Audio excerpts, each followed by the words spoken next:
نحمده ونصلي ونسلم على رسوله الكريم وعلى آله وصحبه اجمعین۔ محترم و محتشم سامعین، آج کے ولاگ میں دو اہم باتیں۔ نمبر ایک، گزشتہ دن قبلہ امیر اہل سنت شیخ طریقت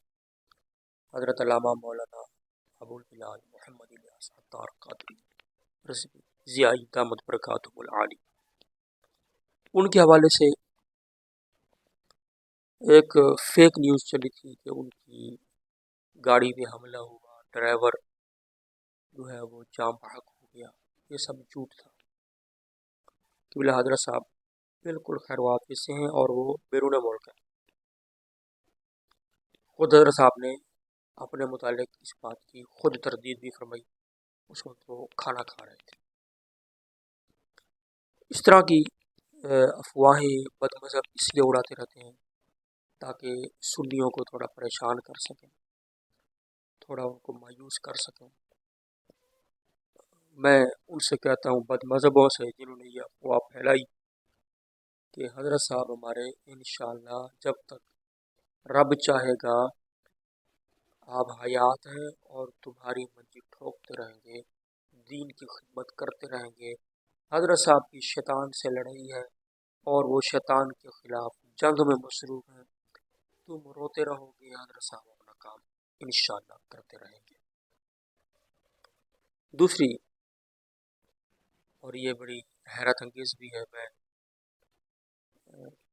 اس کا پیج جو ہے لگا بھی دوں گا، آپ دیکھ سکتے ہیں۔ مفتی اعظم پاکستان مفتی منیب الرحمان صاحب ہزاروی، ان کا ایک کالم ہے، اس کالم میں انہوں نے دیوبندیوں کا جو سیاسی مولوی ہے فضل الرحمان، اس کی تعریف میں زمین و آسمان ایک کر دیا ہے۔ سیاست کے حوالے سے یہ جو 26ویں آئینی ترمیم ابھی ہوئی ہے پاکستان میں، کہ بڑا اچھا کام کر دیا، پی ٹی اے والوں نے تعریف کر دی، پی ٹی اے والے ساتھ ہو گئے، اچھا، اور بڑا مثالی کام کیا۔ اور ایک اور ہے بڑی عجیب، فرماتے ہیں کہ مولانا فضل الرحمان نے جو 3 سالوں میں سود کے خاتمے کا کیا ہے فکس، یہ بھی بڑا کام کر دیا ہے۔ بڑی عجیب بات ہے،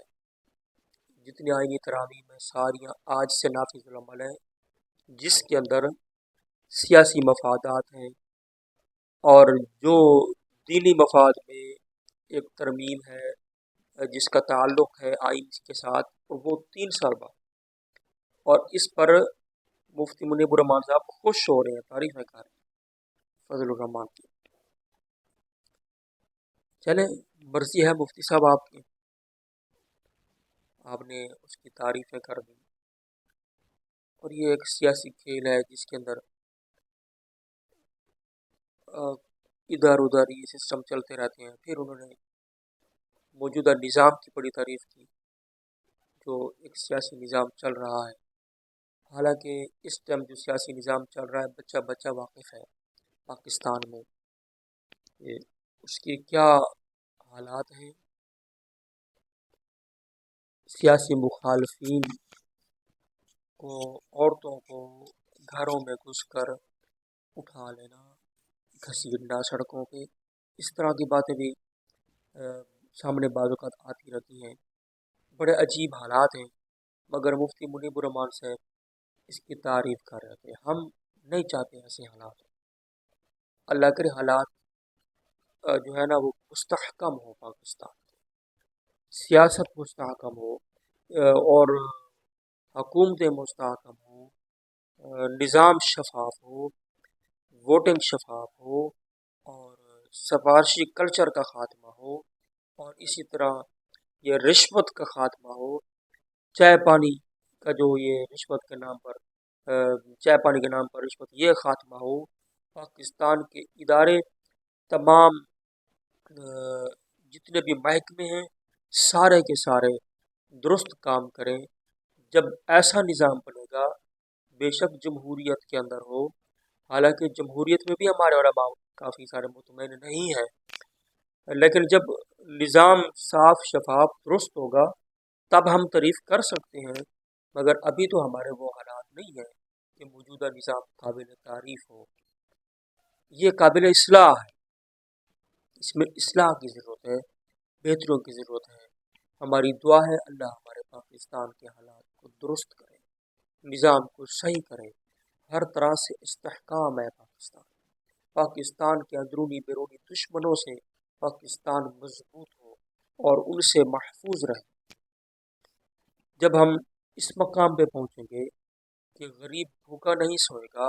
کسی کو کام نہ لگا تو وہ پریشان نہیں ہوگا، بلکہ پاکستان کا نظام جب اس طرح ہو جائے گا کہ اس نظام میں تحفظ ملے گا، نہ کہ یہ نظام خود انسان کے لیے ایک مشکلات اور مسائل کا سبب بنے گا، تب حضرت صاحب یہ قابل تعریف ہوگا۔ اور سب سے اہم یہ ہے کہ انہوں نے تحریک لبیک کو بھی جھاڑ دیا ہے۔ چلے تحریک لبیک کا نام تو نہیں ہے اس میں، بہرحال انہوں نے مولانا فضل الرحمان کی جب تعریف کی تو اس تعریف کے اندر یہ کہہ گئے کہ دیکھو کتنا عظیم کام کر دیا، اندر بیٹھ کے جلسوں میں، دھرنوں میں،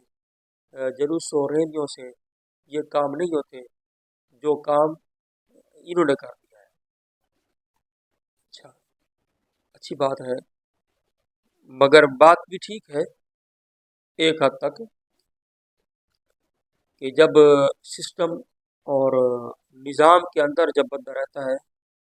تو اس کے اندر بات کافی حد تک مانی جاتی ہے،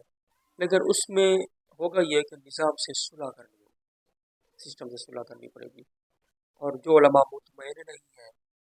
ان کا ایک علیحدہ معاملہ ہے۔ تو بہرحال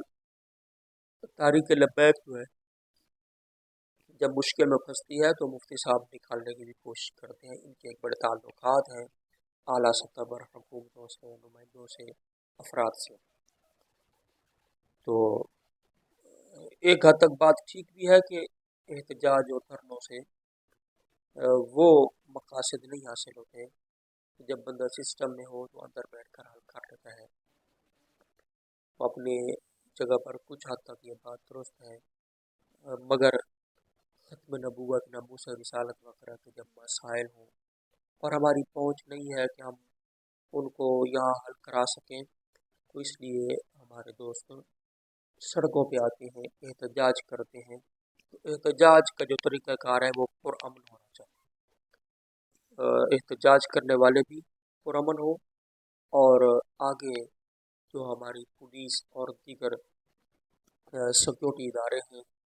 وہ بھی ان کے ساتھ صحیح سے پیش آئیں، ان کو مارے کوٹے نہیں بلکہ بات سنیں اور بات کو ماننے کی کوشش کریں، مطالبات کو تسلیم کریں، تو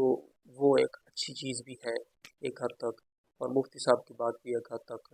صحیح لگ رہی ہے کہ اتنے فوائد ہمیں احتجاجوں سے نہیں ہوتے۔ اللہ تبارک و تعالی ہمارے ملک پاکستان کی خیر فرمائے، اسے حقیقی معنی میں اسلامی ملک بنائے، جہاں اسلامی نظام عطا فرمائے۔